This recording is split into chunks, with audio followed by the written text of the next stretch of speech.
അപ്പോൾ വിശ്വാസം എന്ന് പറഞ്ഞാൽ എന്താണ്? വിശ്വാസം കേൾവിയിൽ നിന്നും. 10:17 റോമ. വിശ്വാസം കേൾവിയിൽ നിന്നും. പറഞ്ഞേ, വിശ്വാസം കേൾവിയിൽ നിന്നും. കേൾവി യേശുക്രിസ്തുവിനെ കുറിച്ചുള്ള കേൾവി യേശുക്രിസ്തുവിനെക്കുറിച്ചുള്ള വചനങ്ങളിൽ നിന്നുമാണ്. അപ്പോൾ വചനം എന്താണ്? വചനം റോമ 1:16 അനുസരിച്ചുകൊണ്ട് രക്ഷയിലേക്ക് നയിക്കുന്ന ദൈവത്തിൻ്റെ ശക്തിയാണ്. അപ്പോൾ വചനം രക്ഷയിലേക്ക് നയിക്കുന്ന ദൈവത്തിൻ്റെ ശക്തിയാണ്. അപ്പം അതുകൊണ്ട് തന്നെ ഈ വചനത്തിലൂടെ നമുക്ക് എന്താ ലഭിക്കണത്? ദൈവത്തിൻ്റെ ശക്തി ലഭിക്കും. പിന്നെ എന്ത് കിട്ടും? വിശുദ്ധി കിട്ടും. അപ്പോൾ അതാണ് പ്രശ്നം. ഈ വചനം ആക്ടിവേറ്റ് ചെയ്യുമ്പോൾ നമുക്ക് ദൈവത്തിൻ്റെ ശക്തിയാണ് ലഭിക്കുന്നത്. ബലഹീനതയിലാണ് ദൈവത്തിൻ്റെ ശക്തി നമ്മൾ വായിച്ചില്ലേ? 2 Corinthians 12:9 വായിച്ചില്ലേ? ബലഹീനതയിലാണ് ദൈവത്തിൻ്റെ ശക്തി എന്ന് നമ്മൾ വായിച്ചു അല്ലേ? അപ്പോൾ ഈ ശക്തി നമുക്ക് കിട്ടുന്നത് എന്താണ്? ഈ ബലഹീനതയിൽ ദൈവത്തിൻ്റെ ശക്തി നമ്മളിലേക്ക് അപ്ലോഡ് ചെയ്യുന്ന പ്രോസസ്സിങ് പ്രക്രിയ എന്താണ്? അതെന്ത്? റോമ 1:16 എന്താണ്? സുവിശേഷം രക്ഷയിലേക്ക് നയിക്കുന്ന ദൈവത്തിൻ്റെ ശക്തിയാണ്. അപ്പോൾ ഈ വചനം എന്ത് ചെയ്യും? നമ്മൾ പാലിക്കുമ്പോഴേ, അതാണ് അവൻ പറയണ പോലെ ചെയ്യണത്. വചനം നമ്മൾ പാലിക്കുക. വചനം പാലിക്കുമ്പോൾ എന്ത് പറ്റും? വചനം പാലിക്കുമ്പോഴേ ഈ ക്രിസ്തുവാകുന്ന ശക്തി എന്താ സംഭവിക്കണത്? നമ്മുടെ ബലഹീനമായ സാഹചര്യങ്ങളിലേക്ക് ഫോക്കസ് ചെയ്യപ്പെടുകയും ദൈവത്തിൻ്റെ ഇടപെടൽ ഉണ്ടാകുകയും ചെയ്യും. അതുകൊണ്ട് എന്ത് ചെയ്യണം? വിശ്വാസം ലഭിക്കുന്നവന് ഈ ശക്തി പ്രവർത്തിക്കണത് എങ്ങനെയാണ്? ശക്തി പ്രവർത്തിക്കണമെങ്കിലുള്ള എൻ്റെ പ്രീ റിക്വസ്റ്റ് എന്താണ്? ഞാൻ നിങ്ങളോട് പറഞ്ഞിട്ടുള്ള വചനം നിമിത്തം നിങ്ങൾ ശുദ്ധിയുള്ളവരായിരിക്കുന്നു. 15:3 എടുത്ത് ശ്രുതിക്കട്ടെ. ഹല്ലേലൂയ, ശ്രുതിക്കട്ടെ. ഹല്ലേലൂയ,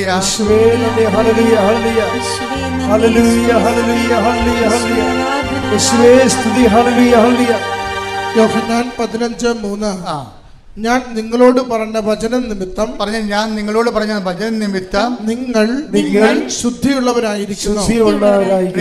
അതാണ്. അപ്പം വചനത്തിൻ്റെ പ്രശ്നം വെച്ചാൽ വചനത്തിന് ആദ്യം എന്താ വേണ്ടത്? ആദ്യം നമുക്ക് വചനം കേൾക്കുമ്പോൾ ഉടനെ അടയാളങ്ങൾ ഉണ്ടാകത്തില്ല. ശക്തി പ്രവർത്തിക്കണ മുമ്പ് നമ്മൾ എന്ത് ചെയ്യണം? വചനം നിമിത്തം നിങ്ങൾ ശുദ്ധിയുള്ളവരാകണം. അപ്പോൾ വചനം ആക്ടിവേറ്റ് ചെയ്യുമ്പോഴാണ് നമുക്ക് വിശുദ്ധി ഉണ്ടാകണത്. അപ്പം വിശുദ്ധി ഇല്ലാതെ ദൈവത്തെ പ്രസാദിപ്പിക്കുക സാധ്യമല്ല. വിശുദ്ധി ഇല്ലാതെ ദൈവത്തെ പ്രസാദിപ്പിക്കുക സാധ്യമല്ല. ശ്രുതിക്കട്ടെ. ഹല്ലേലൂയ,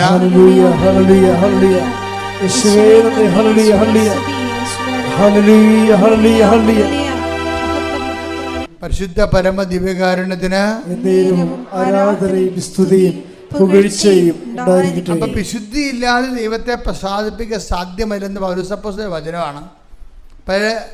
ഇതിൻ്റെ വരുന്ന വിഷയം വചനം കേൾക്കുന്ന മാത്രയിൽ 15:3 വർക്കൗട്ട് ചെയ്യണം. എന്താണ്? ഞാൻ നിങ്ങളോട് പറഞ്ഞ വചനം നിമിത്തം നിങ്ങൾ ശുദ്ധിയുള്ളവരായിരിക്കണം. അപ്പം ഇത് വർക്കൗട്ട് ചെയ്ത് കഴിഞ്ഞാൽ എന്ത് പറ്റും? ഇത് ആദ്യം ബേസിക്കായിട്ട് അതാണ് വർക്കൗട്ട് ചെയ്യേണ്ടത്. അങ്ങനെ വന്നാൽ പിന്നീട് എന്താണ്? അവൻ പറയുന്ന പോലെ ചെയ്ത് കഴിയുമ്പോൾ വചനത്തിൻ്റെ റോമ 1:16 അനുസരിച്ചുകൊണ്ട് രക്ഷയിലേക്ക് നയിക്കുന്ന ദൈവത്തിൻ്റെ ശക്തി നമ്മളിൽ പ്രവർത്തിക്കാൻ തുടങ്ങും. അതുകൊണ്ട് ആദ്യം വിശുദ്ധീകരണമാണ് വേണ്ടത്. ആദ്യം വിശുദ്ധീകരണം സംഭവിച്ച് കഴിയുമ്പോൾ അത് ചില ആൾക്കാർ എന്ത് ചെയ്യുമെന്നറിയാമോ? ചില ആൾക്കാർക്ക് മണ്ടത്തരം പറ്റും. അവർ വിശുദ്ധീകരിക്കത്തില്ല. ആ പഴയ പോലെ അഴുക്കട്ട ജീവിതം തന്നെ ജീവിക്കും. വൃത്തികെട്ട വർത്തമാനം പറയും, നാട്ടുകെട്ട കഴുത്തേക്ക് കയറും, കണ്ടവൻ്റെ പരദൂഷണം പറയും, ഏഷണി പറയും. അതുപോലെ തന്നെ ഓരോ തരത്തിലുള്ള പഴയ ജന്മത്തിന് ഒരു മാറ്റം ഉണ്ടാകില്ല. എന്നിട്ട് തിരികത്തിച്ച് ദൈവത്തിന് പുകയിട്ടുകൊണ്ടിരിക്കും. കൊപ്രയൊക്കെ പുകയിടണമെന്ന് പറഞ്ഞ പോലെ തിരികെ ഇവർക്ക് മാറ്റമൊന്നും ഉണ്ടാകത്തില്ല. ഇവരാ പഴയ വീടത്ത് കൂതറ ജന്മമായിരിക്കും സാധനം.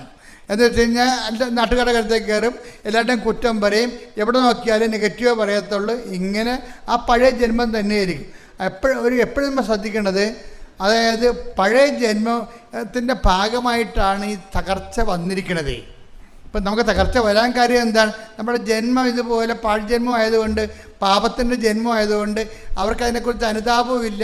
അവരാ പഴയ വൈകൃത ജീവിതം തന്നെ ജീവിച്ചു തീർക്കണ കാരണം അവർക്കതിനെക്കുറിച്ച് തകർച്ച എന്താണ് ക്ഷണിച്ചു വരുത്തുന്നതാണ്. അതുകൊണ്ട് ബൈബിൾ എന്താ പറയുന്നത് അറിയാമോ? നിങ്ങൾ എങ്ങനെയാണ് വീണതെന്ന് നോക്കാൻ പറയും. ബൈബിൾ അതാണ് പറയണത്. നിങ്ങൾക്കിപ്പോൾ തകർച്ചയെന്ന് പറഞ്ഞിങ്ങനെ വായും പൊളിച്ച് എപ്പോഴും പറഞ്ഞുകൊണ്ടിരിക്കേണ്ട അങ്ങനെ സംഭവിച്ച് ഇങ്ങനെ സംഭവിച്ച് മകൻ്റെ ജോലി പോയി, അവനെ കഞ്ചാവി പിടിച്ച്, ഭർത്താവ് വേറെ പെണ്ണുങ്ങളടുത്ത് പോയി, ഇങ്ങനെ കണാകുണായം പറഞ്ഞുകൊണ്ട് നടക്കേണ്ട കാര്യമില്ല. നിങ്ങൾ എങ്ങനെ വീണെന്ന് നോക്കാൻ പറയും. മകനെ കഞ്ചാവി പിടിച്ചതെന്ന് പറഞ്ഞ കാര്യം, അയ്യോ അവന് പച്ചക്കും ഇല്ലെന്ന് വെച്ചാൽ പഴുത്തതിനും ഇല്ലെന്ന് വെച്ചാൽ അവൻ്റെ കൂട്ടുകാരൻ കൊടുത്താൽ പൊതിയായിരുന്നു, അവനെ അറിയാൻ പോലെ എൻ്റെ കൂട്ടുകാരനെ വിശ്വസിച്ച് അവസാനം പോലീസ് പിടിച്ചെന്നൊക്കെ പറയും. ഇങ്ങനെ പറയാവുന്നല്ലാതെ കഥയില്ല. ബൈബിൾ എന്താ പറയണത്? ഇങ്ങനെ ഒരു പാട്ടൊന്നും പറയണ്ട, മറിച്ച് എന്ത് ചെയ്യണം? എങ്ങനെ നിങ്ങൾ വെളിപ്പാട് 2:5 എടുത്ത് ശ്രുതിക്കട്ടെ. ഹല്ലേലൂയ ഹല്ലേലൂയ ഹല്ലേലൂയ ഹല്ലേലൂയ ഹല്ലേലൂയ യേശുവേ നന്ദി, യേശുവേ സ്തുതി. ഹല്ലേലൂയ ഹല്ലേലൂയ ഹല്ലേലൂയ ഹല്ലേലൂയ ഹല്ലേലൂയ. വെളിപ്പാട് 2:5. വെളിപ്പാട് 2:5. അതിനാൽ നീ ഏതവസ്ഥയിൽ നിന്ന് അധപ്പതിച്ചുവെന്ന് ചിന്തിക്കുക. ഇതാണ് പ്രശ്നം. അതായത് ഇത് വർക്കൗട്ട് ചെയ്യണമെങ്കിൽ ആദ്യം പറയണമെങ്കിൽ പാട്ടൊക്കെ പാടാതെ ആദ്യം ചെയ്യേണ്ടത് നിങ്ങൾ എവിടെയാണ് ഫോളായെന്ന് നോക്കണം. ഫാളിങ് എവിടെയാണ് വീണെന്ന് നോക്കണം. ഏതവസ്ഥയിൽ നിന്നാണ് അധപ്പതിച്ചതെന്ന് നോക്കണം.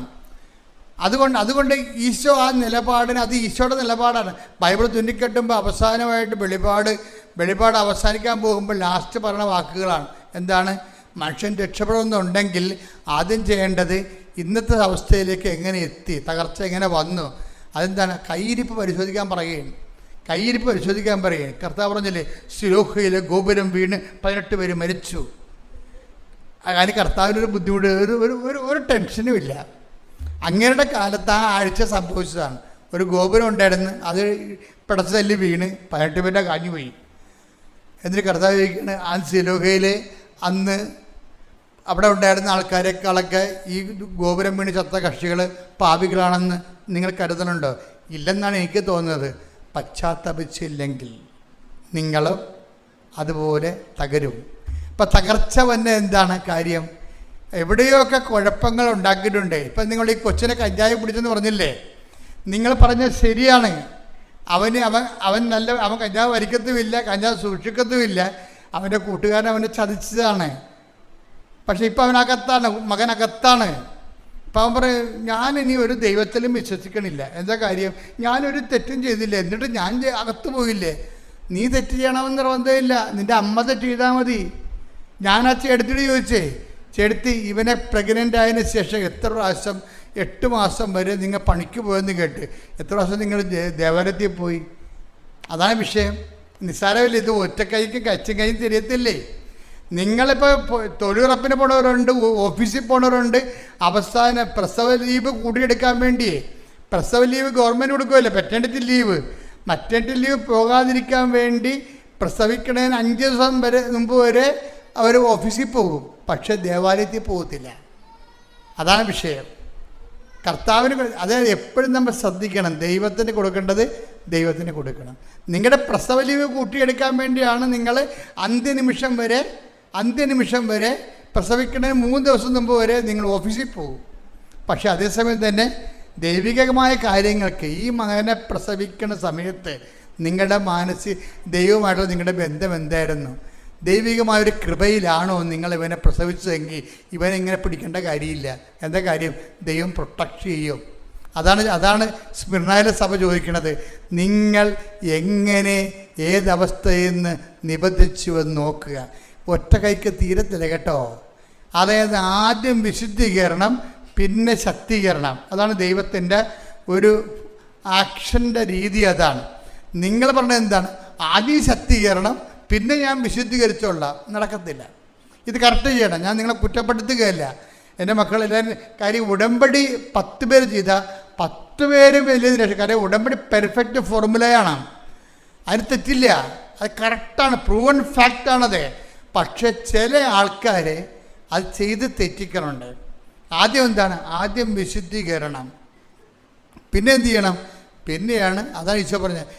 വിശുദ്ധീകരണത്തിന് എന്ത് ചെയ്യണം? ഒന്നും ചെയ്യണ്ട. കർത്താവിൻ്റെ വചനം അനുസരിച്ച് ജീവിച്ചാൽ മതി, വേറെ ഒന്നും ചെയ്യണ്ട. അതായത് കർത്താവിൻ്റെ വചനത്തിൽ എന്താണ് എഴുതിയിരിക്കുന്നത് അതനുസരിച്ച് ജീവിച്ചാൽ മതി. അതാണ് ഈശോ പറഞ്ഞത് 15:3 ഞാൻ നിങ്ങളോട് പറഞ്ഞ വചനം നിമിത്തം നിങ്ങൾ വിശുദ്ധീകരിച്ചിരിക്കുന്നു. കർത്താവിൻ്റെ വചനത്തിൽ എന്താ പറയണത്? കൊല്ലരുത്. അപ്പം അബോർഷൻ അവിടെ വെച്ച് തന്നെ തീരുമാനമായി. അബോർഷനെ കുറിച്ച് അവിടെ തീരുമാനമായി. നിങ്ങൾക്ക് അബോർഷൻ ചെയ്യാൻ അനുവാദമില്ല. നിങ്ങൾ എന്ത് ഉദ്ദേശത്തിലാണ് അബോർഷൻ ചെയ്തത്? അപ്പോൾ ആ രീതിയിൽ നിങ്ങൾ 2 അബോർഷൻ ചെയ്തിട്ട് 3ാമത്തെ കൊച്ചിനാണ് ഇപ്പോൾ കഞ്ചാവ് പിടിച്ചിരിക്കുന്നത്. 2 അബോർഷൻ ഗർഭപാത്രം കൊലക്കലമാക്കിയതിന് ശേഷമാണ് 3ാമത്തെ കൊച്ച് ജനിച്ച്. നിങ്ങളുടെ സൗകര്യത്തിൽ നിങ്ങളെ പ്രത്യേകിച്ച് 2ാമത്തെ കൊച്ചിനെ പെട്ടെന്ന് ജനിച്ച് പ്രഗ്നൻ്റ് ആയത് കാരണം പാൽ കൊടുക്കണമല്ല, ഷേപ്പ് പോകുമല്ല എന്നൊക്കെ പറഞ്ഞ് നിങ്ങളെക്കുറിച്ച് ചിന്തിച്ച കാരണം എന്നാ പറ്റിയെന്ന് വെച്ച് കഴിഞ്ഞാൽ നിങ്ങളുടെ സൗകര്യത്തിലേക്ക് മാറ്റിവെച്ചത് തെറ്റാണെന്നല്ല ഞാൻ പറയണത്. പക്ഷെ നിങ്ങളുടെ സൗന്ദര്യത്തിൻ്റെ വിഷയത്തിലോ സൗകര്യത്തിൻ്റെ വിഷയത്തിലോ ആണ് ദൈവികമായ പദ്ധതി മാറ്റിവെച്ചതെങ്കിൽ സ്വാഭാവികമായിട്ടും ആ ദൈവികമായ പദ്ധതിയല്ല. ദൈവഭയമില്ലെന്ന് എൻ്റെ അർത്ഥം. ദൈവഭയമില്ല. അത് എനിക്കിഷ്ടമുള്ളപ്പോൾ ഞാൻ ചെയ്യും. അതിപ്പോൾ ദൈവത്തെ അറിയാത്ത ആൾക്കാർ അങ്ങനെയല്ലേ ചെയ്യണത്. അതുപോലെ ദൈവത്തെ അറിഞ്ഞ ആൾക്കാരും ചെയ്തു കഴിഞ്ഞാൽ എന്തെങ്ങനെ ചെയ്യണത്? എൻ്റെ പേര് ആൽബി ജോസഫ്. ഞാൻ കൂടല്ലൂർ സെൻറ്റ് ജോസഫ് ചർച്ചിൽ നിന്ന് വരുന്നു. ഞാൻ ആദ്യമായി ഉടമ്പടി എടുത്തത് 2024 ജനുവരി 11 ഉടമ്പടി എടുക്കാനുണ്ടായ സാഹചര്യം, ഞങ്ങൾ അബുദാബിയിൽ ജോലി ചെയ്യുമായിരുന്നു. ഫാമിലി ആയിട്ട് അവിടെ ആയിരുന്നു. അപ്പോഴേക്കും ഒത്തിരി പ്രശ്നങ്ങൾ, ജോലിയിൽ നിന്ന് സ്ട്രെസ്സും അങ്ങനെ എല്ലാ കാര്യങ്ങളുമായിട്ട് വേറൊരു ജോലി നോക്കാം എന്നുള്ളൊരു തീരുമാനത്തിലായിരുന്നു. അങ്ങനെ ഒരു ഇതിന് വേണ്ടിയിട്ട് ഒരു അച്ഛനെ കണ്ട് ഞങ്ങൾ പ്രാർത്ഥനാ സഹായം ചോദിച്ചു. അപ്പോൾ അച്ഛൻ പറഞ്ഞു, പ്രാർത്ഥിച്ചിട്ട് ഞങ്ങളോട് പറഞ്ഞത്, നിങ്ങൾ ഇവിടുന്ന് മാറി വേറെ ഏതെങ്കിലും ജോലി നോക്ക്, രാജ്യം നോക്ക് അങ്ങനെ പറഞ്ഞു. അങ്ങനെ പ്രാർത്ഥിച്ച് 2-3 പ്രാവശ്യം പറഞ്ഞപ്പോഴേക്കും ഞങ്ങളത് അക്സെപ്റ്റ് ചെയ്യാൻ തീരുമാനിച്ചു. ദൈവഹിതത്തിനനുസരിച്ച് മുന്നോട്ട് പോകാമെന്ന് ഞാൻ തീരുമാനിച്ചു. അതിനുശേഷം OET പഠിക്കാം അങ്ങനെ വിചാരിച്ച് ഇരുന്നു. അങ്ങനെ ഒരു കെയറർ വിസയുടെ സ്കോട്ട്ലൻഡിൻ്റെ നോക്കി. അതിനുവേണ്ടി എല്ലാം അപ്ലൈ ചെയ്തു. അതിനുവേണ്ടി അവർ റിസൈൻ ചെയ്യാൻ പറഞ്ഞ പ്രകാരം അവിടുന്ന് ഞാൻ പഴയ ജോലിയിൽ നിന്നും റിസൈൻ ചെയ്തു. 1 മാസത്തെ ശമ്പളം അങ്ങോട്ട് കൊടുത്തിട്ടാണ് ഞാൻ റിസൈൻ ചെയ്ത് പോകുന്നത്. അതിനുശേഷം പോന്നപ്പോഴേക്കും മാർച്ചിലോടുകൂടി UK നിയമങ്ങൾ മാറുന്ന പ്രകാരം ഡിപ്പെൻഡൻസിനെ കൊണ്ടുപോകാൻ പറ്റില്ല എന്നവർ പറഞ്ഞു. അതുകൊണ്ട് ഞാനത് വേണ്ടാന്ന് വെച്ചു. അപ്പോഴേക്കും ഞാൻ മാതാവിനോട് ചോദിച്ചു, മാതാവ് ഇനി എൻ്റെ മുൻപിൽ വേറെ ഏതാണ് ഓപ്ഷൻ ഉള്ളത്? കാരണം ഞാൻ ഉണ്ടായിരുന്ന ജോലി ഞാനായിട്ട് കളഞ്ഞതാണ്. അപ്പം മാതാവ് പ്രാർത്ഥിക്കുമ്പോഴെല്ലാം എനിക്ക് കാണിച്ചുകൊണ്ടിരുന്നത് OET എന്നുള്ളൊരു കാര്യമായിരുന്നു. എന്നോട് ഹസ്ബൻഡ് പഠിക്കാൻ നേരത്തെ പറയുമ്പോൾ ഞാൻ പഠിക്കില്ലായിരുന്നു. കാരണം OET പഠിക്കാൻ എനിക്ക് ശ്രമിച്ചിട്ട് പോലുമില്ല. അങ്ങനെ ഞാൻ നാട്ടിൽ വന്നു. ജനുവരിയിൽ ഞാൻ ഉടമ്പടി എടുത്തു. അങ്ങനെ OETയുടെ ക്ലാസ്സിന് ചേർന്നു. ആദ്യത്തെ ഡേറ്റ് മെയ് മാസം എടുത്തു. അച്ഛനെ കണ്ട് ഇവിടെ വന്ന് പ്രാർത്ഥിച്ചു. അച്ഛൻ്റെ ബ്ലെസ്സിങ്ങും എല്ലാം മേടിച്ചിട്ടാണ് എക്സാമിന് പോയത്. അങ്ങനെ എക്സാമിന് പോയി. ക്ലാസ്സിലൊക്കെ എനിക്ക് സ്പീക്കിങ്ങിന് വളരെ മോശമായിരുന്നു പറയാൻ വേണ്ടിയിട്ട്, കാരണം എനിക്ക് പറ്റുന്നില്ലായിരുന്നു. അപ്പം ഞാൻ മാതാവിനോട് പറഞ്ഞു, മാതാവ് നീ മാത്രം എന്നോട് സംസാരിച്ചാൽ മതി, നീ എൻ്റെ കൂടത്തിൽ വരണം എന്ന് പറഞ്ഞു. അവിടെ ഞങ്ങളെ പഠിപ്പിച്ച സാറ് പറഞ്ഞായിരുന്നു, നിങ്ങൾ പരീക്ഷയ്ക്ക് മുമ്പ് പള്ളിയിൽ പോയി വിശുദ്ധ കുർബാന സ്വീകരിച്ച് അതിനുശേഷമേ പരീക്ഷയ്ക്ക് പോകാൻ പാടുള്ളൂ എന്ന് പറഞ്ഞായിരുന്നു. അപ്പോഴേക്കും ഞാൻ അതുപോലെ തന്നെ പള്ളിയിൽ പോയി പ്രാർത്ഥിച്ചു. ഞാൻ പഠിക്കുന്നതിനേക്കാളും കൂടുതൽ ഞാൻ ചെയ്തിരുന്നത് പ്രാർത്ഥന മാത്രമായിരുന്നു. എല്ലാവരും എന്നെ വഴക്ക് പറയും, നീ പഠിത്തം കൂട്ട്, പ്രാർത്ഥന കുറയ്ക്കാൻ പറയുമായിരുന്നു. പള്ളിയിൽ പോയി ഞാൻ അങ്ങനെ പ്രാർത്ഥിച്ചു. അച്ഛനെ കണ്ടു, അത് എക്സാം എഴുതി. മാതാവിനോട് പ്രാർത്ഥിച്ചതിൻ്റെ ഫലമായിട്ട് ആദ്യത്തെ എക്സാം എനിക്കിങ്ങനെ ഉത്തരങ്ങൾ ലിസണിങ്ങിനെ റീഡിങ്ങിനൊക്കെ കിട്ടുന്നുണ്ടായിരുന്നു. ഇങ്ങനെ ഇതാണ് ഉത്തരം എന്നുള്ള രീതിയിൽ എനിക്ക് ചെവിയിൽ ഇങ്ങനെ ആരോ പറഞ്ഞു തരുന്ന പോലെ ഉണ്ടായിരുന്നു. സ്പീക്കിങ്ങിന് ഞാൻ കയറി. അത് ഒരു സ്ത്രീ ആയിരുന്നു. മാതാവിനോട് ഞാൻ പ്രാർത്ഥിച്ച പോലെ, മാതാവ് നീ തന്നെ ആയിരിക്കണം എന്ന് ഞാൻ പറഞ്ഞു. അവർ എക്സാമിനറിൻ്റെ പേര് പറഞ്ഞത് എന്നോട് മേരി എന്നായിരുന്നു. പിന്നെ എൻ്റെ ഒരു കൂട്ടുകാരി പറഞ്ഞായിരുന്നു, സ്പീക്കിംഗ് കഴിയുമ്പോഴേക്കും എക്സാമിനറോട് ഗോഡ് ബ്ലെസ് യു എന്നൊരു വാക്ക് പറയണമെന്ന്. പക്ഷെ എനിക്ക് പേടിയായിരുന്നു പറയണോ വേണ്ടയോ എന്നുള്ള കാര്യം. അങ്ങനെ ഞാനത് പറഞ്ഞു. അവർ ചിരിച്ചു. പക്ഷേ റിസൾട്ട് വന്നപ്പോഴേക്കും എനിക്ക് ഏറ്റവും കൂടുതൽ മാർക്ക് തന്നത് സ്പീക്കിങ്ങിനായിരുന്നു. പിന്നെ അത് കഴിഞ്ഞ് ഉടനെ തന്നെ അടുത്ത ഡേറ്റും എടുത്തു. ആ സമയത്ത് ഞാൻ വീട്ടിൽ ഇരുന്നാണ് പഠിച്ചത്. മോൾക്ക് സ്കൂളിലും ചേർത്താണ്. അപ്പോൾ പോയി പഠിക്കാനുള്ള പറ്റുന്നുമില്ലായിരുന്നു. പഠിക്കാൻ എനിക്ക് വീട്ടിൽ ഇരുന്ന പഠിത്തവും നടക്കുന്നുമില്ലായിരുന്നു. അങ്ങനെ പറ്റുന്നില്ലായിരുന്നു പഠിക്കാൻ വേണ്ടി. അതിൻ്റെ എക്സാമിൻ്റെ റിസൾട്ട് വന്നു. അതിൽ ഞാൻ തോറ്റുപോയി. അങ്ങനെ 3ാമത്തെ പ്രാവശ്യം വീണ്ടും ഡേറ്റ് എടുത്തു. അത് സെപ്റ്റംബർ 28 അങ്ങനെ ആ എക്സാമിന് ഞാൻ പോയി. അച്ഛനെ കണ്ടു, ബ്ലെസ്സിങ് വാങ്ങിച്ചു. അപ്പോഴേക്കും അച്ഛൻ ഞങ്ങളുടെ സെക്ഷൻ ഉണ്ടെന്ന് എല്ലാവരോടും പറഞ്ഞ് പോയി രക്ഷപ്പെടും മക്കളെ എന്നാണ് പറഞ്ഞത്. അപ്പോൾ തന്നെ എനിക്കൊരു പ്രതീക്ഷയുണ്ടായിരുന്നു. അതിന് മുമ്പ് ഞാൻ മാതാവിനോട് പറഞ്ഞു, മാതാവ് ഇത് 3ാമത്തെ അറ്റംപ്റ്റാണ്, ഇതുകൊണ്ട് ഞാൻ നിർത്തും, ജയിച്ചാലും തോറ്റാലും ഞാൻ നിർത്തും, ഞാൻ അബുദാബിയിലോട്ട് തിരിച്ച് ഞാൻ പോകും. അങ്ങനെ മാതാവിനോട് ഞാൻ പറഞ്ഞു, ഇത് കട്ടായമാണ് മാതാവ്, ഇനി ഞാൻ എഴുതില്ല എന്ന് ഞാൻ പറഞ്ഞു. അങ്ങനെ ഞാൻ പ്രാർത്ഥിച്ചു. ഒരു ദിവസം ക്ലാസ്സിന് പൊയ്ക്കൊണ്ടിരുന്ന സമയത്ത് ഞാനിങ്ങനെ കരഞ്ഞ് എൻ്റെ എക്സാമിൻ്റെ കാര്യങ്ങളും എല്ലാം ഓർത്ത്, മാതാവ് ഇനി മുന്നോട്ട് വേറെ വഴിയില്ല, ഇത് എൻ്റെ 3ാമത്തെ അറ്റംപ്റ്റ് ആണെന്ന് പറഞ്ഞ് കരഞ്ഞുകൊണ്ടിരുന്നപ്പം ഒരു അമ്മയും കുഞ്ഞും എൻ്റെ മുന്നിലോട്ട് വന്നു. ഞാൻ അവരെ മൈൻഡ് ചെയ്തില്ല. അത് കഴിഞ്ഞ് പിന്നീട് ഒരു ദിവസം വീണ്ടും വന്നു എന്നെ തോണ്ടി വിളിച്ചിട്ട് എന്നോട് ചോദിച്ചു, അന്ന് എന്തിനാ കരഞ്ഞേന്ന് ചോദിച്ചു. അപ്പം ഞാൻ ഇതുപോലെ എൻ്റെ എക്സാമിൻ്റെ കാര്യങ്ങളെല്ലാം പറഞ്ഞു. അപ്പം എന്നോട് പറഞ്ഞു, കൃപാസനത്തിൽ മാതാവിനെ ഉണ്ട്, ഉടമ്പടി എടുക്കാൻ പറഞ്ഞു. അപ്പം ഞാൻ പറഞ്ഞു, ഞാൻ ഓൾറെഡി ഉടമ്പടി എടുത്ത ആളാണ്. അപ്പം പറഞ്ഞു, ഒന്നുകൊണ്ട് പേടിക്കേണ്ട, മാതാവ് എല്ലാം ശരിയാക്കി തരും, പാസ്സാക്കി തരും എന്ന് പറഞ്ഞു. അതിലെനിക്കൊരു പ്രതീക്ഷയുണ്ടായിരുന്നു. അങ്ങനെ 3ാമത്തെ എക്സാമിന് പോയി. എക്സാം ഹോളിൽ ചെന്നപ്പം എല്ലാവരുടെ കയ്യിലും ട്രാൻസ്പെറൻറ്റ് പൗച്ചാണ് നമുക്ക് അവിടെ അലോ ചെയ്യത്തുള്ളൂ. എല്ലാവരുടെ കയ്യിലും ഉടമ്പടിയുടെ ഉടമ്പടി ഉപ്പായിരുന്നു. കാരണം അതിൻ്റെ അകത്ത് മുഴുവൻ എല്ലാം ഈർപ്പമായിരുന്നു. അപ്പം എനിക്ക് സന്തോഷമായി, കാരണം ഇവിടെ മാതാവുണ്ട്, എല്ലായിടത്തും മാതാവുണ്ട്.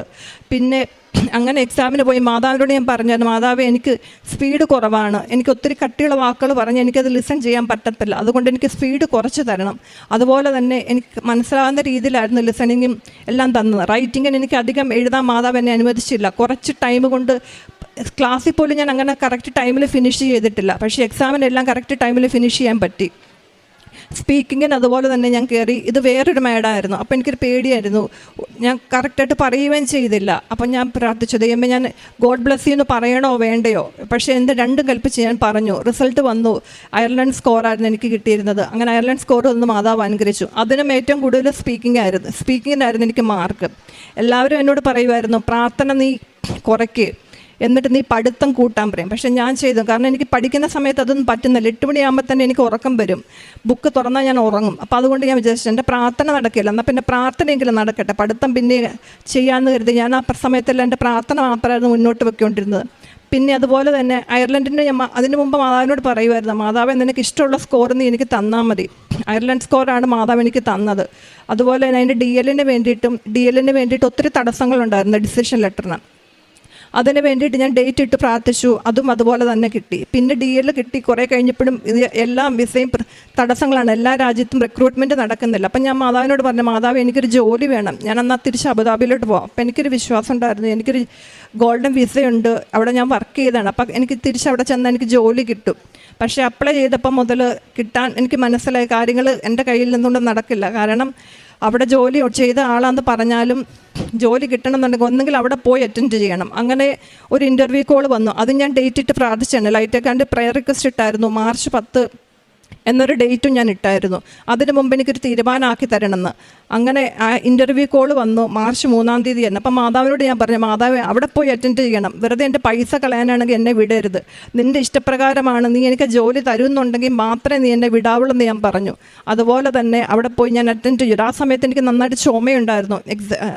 എക്സാമിന് ഇൻ്റർവ്യൂവിന് കയറുന്ന സമയത്ത് മാത്രം എനിക്ക് ചുമ നിന്നില്ല. കാരണം ചുമ വന്നാൽ എനിക്ക് നിർത്താൻ പറ്റത്തില്ല, അലർജിക് കഫ് പോലെ ഇതായിരുന്നു. അങ്ങനെ അത് ഞാൻ അറ്റൻഡ് ചെയ്തു. അപ്പോഴെനിക്കൊരു പ്രതീക്ഷയുണ്ടായിരുന്നു, കാരണം അത് കിട്ടുമെന്നുള്ളത്. അങ്ങനെ അതും കിട്ടി. അതിനുശേഷം പിന്നെയുള്ളത് മോളുടെ കാര്യമാണ്. മോളുടെ മൂത്ത മോളാണ്. അവൾ അബുദാബിയിലായിരുന്നു പഠിച്ചുകൊണ്ടിരുന്നത്. അവൾ LKG മാത്രമേ പോയിട്ടുണ്ടായുള്ളൂ. നാട്ടിൽ വന്നപ്പം UKG വിടാതെ ഞങ്ങൾ 1-ാം ക്ലാസ്സിലാണ് അവളെ ഡയറക്റ്റ് ചേർത്തത്. കാരണം 6 വയസ്സാവുന്നതുകൊണ്ട് അപ്പോൾ ഇവൾക്ക് മലയാളം അറിയത്തില്ല, ഹിന്ദി അറിയത്തില്ല. അപ്പം അങ്ങനെ ടീച്ചർമാർ പറഞ്ഞു UKG ഇരുത്താൻ പറഞ്ഞിട്ട് ഞങ്ങൾ 1-ാം ക്ലാസ്സിൽ ഇരുത്തി. അപ്പോൾ ഇവൾക്ക് പിക്കപ്പ് ചെയ്യാൻ ഭയങ്കര ബുദ്ധിമുട്ടാണ്. കാരണം ഒരു വർഷം മിച്ച് ഇവൾ ക്ലാസ്സിൽ പോയിട്ടില്ല. മറ്റുള്ള പിള്ളേർ സ്പീഡിൽ എഴുതുകയും വായിക്കുകയും പഠിക്കുകയും ചെയ്യുമ്പോൾ ഇവൾക്ക് പറ്റുന്നില്ല. എങ്കിലും ഒത്തിരി സ്ട്രെസ് എല്ലാം കൊടുത്തു. അപ്പോൾ മാതാവിനോട് ഞാൻ പറഞ്ഞു, മാതാവ് നീ ഇവളെ പഠിപ്പിക്കണം, എഴുതിപ്പിക്കണം, അവൾക്ക് ചെവിയിൽ പറഞ്ഞു കൊടുക്കണം. അതുപോലെ തന്നെ റിസൾട്ട് വന്നപ്പോഴേക്കും പരീക്ഷയ്ക്ക് ഇവർക്ക് നല്ല മാർക്കുണ്ട്. ഇപ്പോൾ ഇവിടെ 2-ാം ക്ലാസ്സിലാണ്.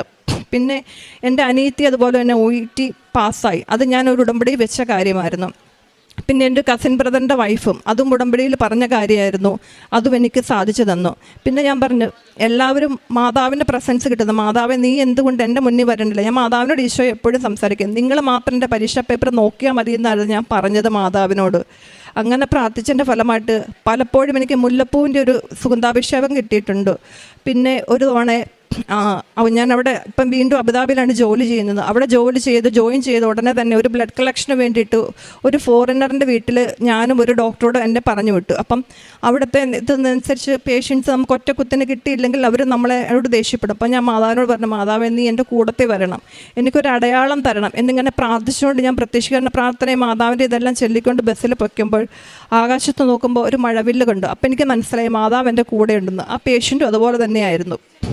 പിന്നെ പ്രാർത്ഥനയിലും ഒത്തിരി ആത്മീയമായിട്ട് വളരാനും വചനം വായിക്കാനും പ്രാർത്ഥനയിൽ എല്ലാ കാര്യങ്ങളും പള്ളിയിൽ പോകാനും എല്ലാം എനിക്ക് സാധിച്ചു. നേരത്തെ ഞായറാഴ്ച ഞാൻ നേരത്തെ വർക്ക് ചെയ്യുന്നുണ്ടിരുന്ന സമയത്ത് ഞായറാഴ്ച ഓഫ് ഉണ്ടെങ്കിൽ പോലും മടിയായിരുന്നു പോകാൻ.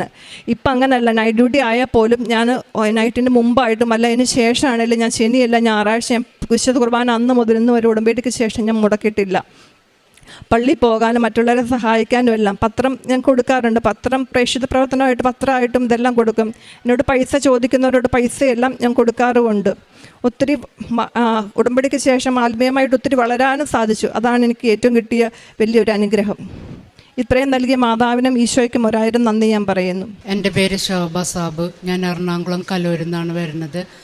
ഞാൻ വന്ന കാലം, കല്യാണം കഴിഞ്ഞ് വന്ന കാലം മുതൽക്ക് കാണുന്നതാണ്. എൻ്റെ ഞങ്ങളുടെ കലൂർ കത്രിക്കടവ് മാർക്കറ്റ് ഞങ്ങളുടെ പേരിലുള്ളതാണ്. അവിടെ പ്രശ്നങ്ങളും കടമുറികളുടെ കേസുമായിരുന്നു. അപ്പോൾ എപ്പോഴും 25-30 വർഷമായി ഞാൻ കാണുന്നു ഭർത്താവ് പരാതികൾ എഴുതലും അവരെ കാണാൻ പോലും ഇവരെ കാണാൻ പോലും.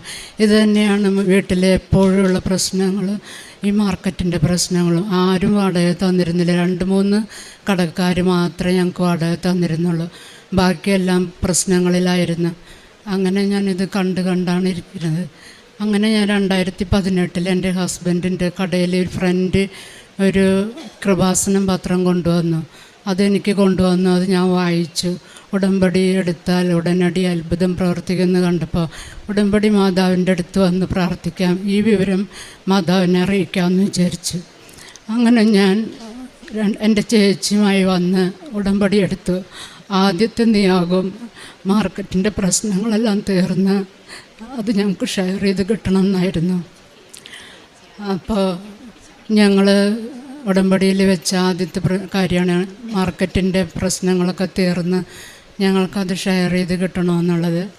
അങ്ങനെ ഞങ്ങൾ പ്രാർത്ഥിച്ച് മാർക്കറ്റിൽ ഇടയ്ക്ക് ഉപ്പൊക്കെ കൊണ്ട് പ്രത്യേക വിശ്വാസ പ്രമാണം ചൊല്ലി ഉപ്പിടാറുണ്ടായിരുന്നു.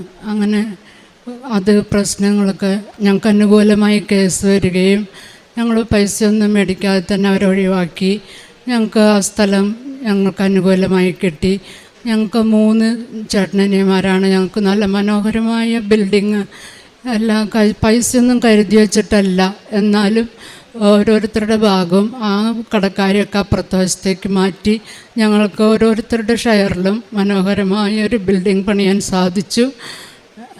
ഇത്രയും പണിത് തീർക്കാൻ സാധിക്കുമെന്ന് ഞങ്ങൾ ഒരിക്കലും വിചാരിച്ചതല്ല. എല്ലാ സമയവും ഞങ്ങൾ കാശ് രൂപം കൊണ്ടുവയ്ക്കുകയും പ്രത്യക്ഷീകരണ പ്രാർത്ഥന ചൊല്ലി ഞാനും ഹസ്ബൻഡും മക്കളും ഉപ്പ് വിതറി അവിടെ പ്രാർത്ഥിക്കാറുണ്ടായിരുന്നു. പണി പൂർത്തിയാകുന്നത് വരെ അങ്ങനെ ചെയ്യാറുണ്ടായിരുന്നു. ഇപ്പോൾ ഒരു ആപത്തും ഒരു പണിക്കാർക്കും ഒരു ആപത്തും വരാതെ ആ പണി പൂർത്തിയാക്കി മനോഹരമായിട്ടും. നല്ല വാടകക്കാരെ കിട്ടാൻ പ്രശ്നമായിരുന്നു. ആ കടക്കാരൊക്കെ വാടകയ്ക്ക് വരുന്ന ആൾക്കാരൊക്കെ ഒഴിവാക്കി വിടുകയും പ്രശ്നങ്ങളുണ്ടായിരുന്നു. അച്ഛനെ കൊണ്ട് ഞാൻ പ്രമാണം കാണിച്ച് പ്രാർത്ഥിച്ചപ്പോൾ ജോസഫ് അച്ഛനെ കൊണ്ടുവന്ന് ഞാൻ പ്രമാണം കൊണ്ടുവന്ന് വാടകക്കാരെ കിട്ടണില്ല, അവർ തടസ്സങ്ങൾ വരുത്തണു, വാടക കടമുറികൾ നോക്കാൻ വരുന്നവർ പറഞ്ഞു വിടണു. അങ്ങനെ ഭയങ്കര പ്രശ്നങ്ങളായിരുന്നു. അച്ഛൻ വന്ന് ഈ പ്രമാണമൊക്കെ പ്രാർത്ഥിച്ച് മാതാവിൻ്റെ അടുത്ത് തൊട്ട് പ്രാർത്ഥിച്ചതിന് ശേഷം എനിക്ക് നല്ല വാടകക്കാരെ കിട്ടുകയും നല്ല വാടക കിട്ടുകയും ചെയ്യുന്നുണ്ട്. മാതാവിന് 1000 നന്ദി പറയുന്നു. പിന്നെ അടുത്തതായിട്ട് എനിക്ക് കഴിഞ്ഞ വർഷം എനിക്ക് ഹെർപ്പസ് വൈറസ് എന്ന് പറഞ്ഞൊരു ചിക്കൻ ബോക്സ് പോലത്തെ ഒരു അസുഖം വന്നു. എനിക്കത് മനസ്സിലായില്ല. ഒരു ചൂടുകുരു പോലെയാണ് വന്നത്. ആദ്യം പുറത്ത് വന്നു. പിന്നെ ഞാൻ വെള്ളിയാഴ്ച ഒരു കുരു പോലെ കണ്ടു. ഒരു ചൂടുകുരാണെന്നാണ് ഞാൻ വിചാരിച്ചത്. അങ്ങനെ ഞാൻ ശനിയാഴ്ച അത് കൂടുതലായി. ഞായറാഴ്ച ഞാൻ പള്ളിയിൽ പോയപ്പോൾ എനിക്ക് അവിടെ ഇരുന്നിട്ട് ഒന്നും പറയാൻ പറ്റണില്ല. എനിക്ക് നെഞ്ചുവേദന, ഒരു ഹാർട്ട് അറ്റാക്ക് ആണോ എന്ന് ഞാൻ വിചാരിച്ചു. ആകെ സ്റ്റക്കായ പോലെയായി. എൻ്റെ മോളപ്പുറത്തിരിക്കുന്നുണ്ട്. എനിക്ക് അവളെ വിളിക്കാനോ അവളോട് പറയാനോ എനിക്ക് ഹോസ്പിറ്റലിൽ പോകണമെന്ന് പറയാനോ എനിക്ക് പറ്റണില്ല.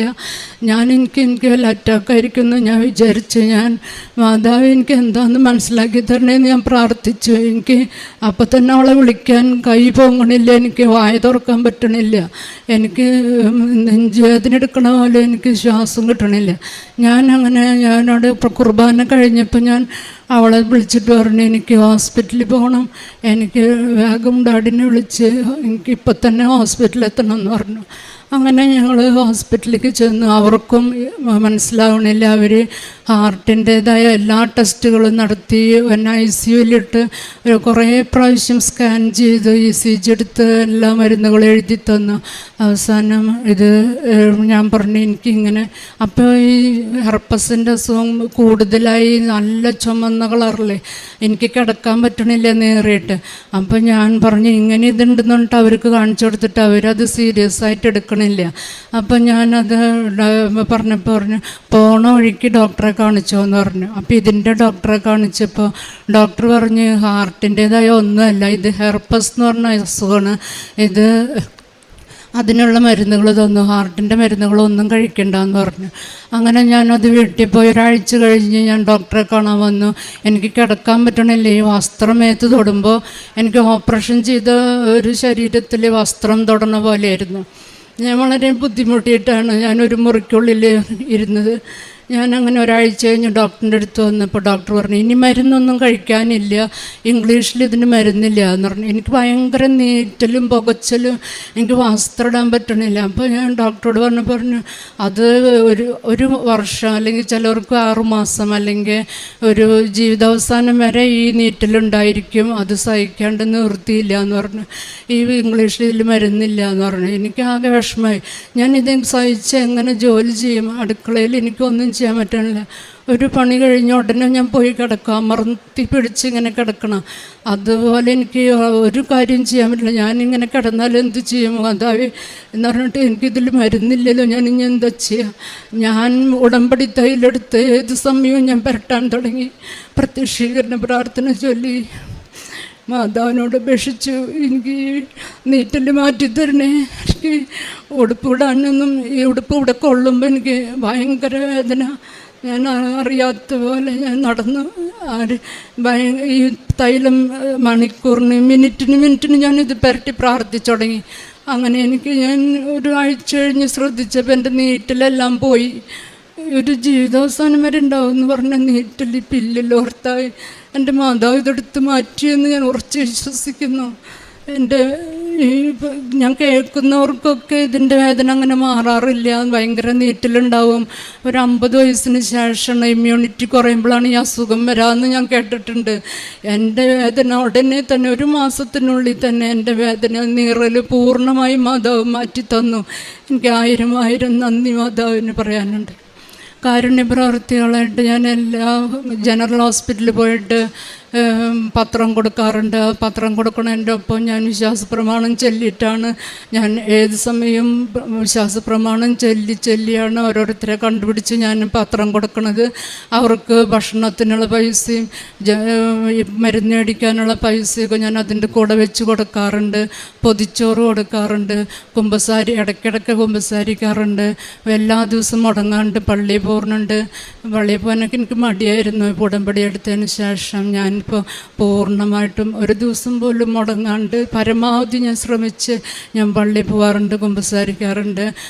ഇത് ഉടമ്പടി എടുത്തതിന് ശേഷം എനിക്ക് ബൈബിൾ വായന, ഞാൻ പ്രാർത്ഥനയ്ക്ക് മാത്രമേ എത്തിച്ചിരുന്നുള്ളൂ. ഞാൻ ഇടയ്ക്കിടയ്ക്ക് ബൈബിൾ വായന 1 മണിക്കൂർ അതിന് കൂടുതൽ സമയം ബൈബിൾ വായന ചെയ്യാറുണ്ട്. പിന്നെ ഉടമ്പടി ധ്യാനം ഞാൻ മുടങ്ങാതെ കേൾക്കുന്നുണ്ട്.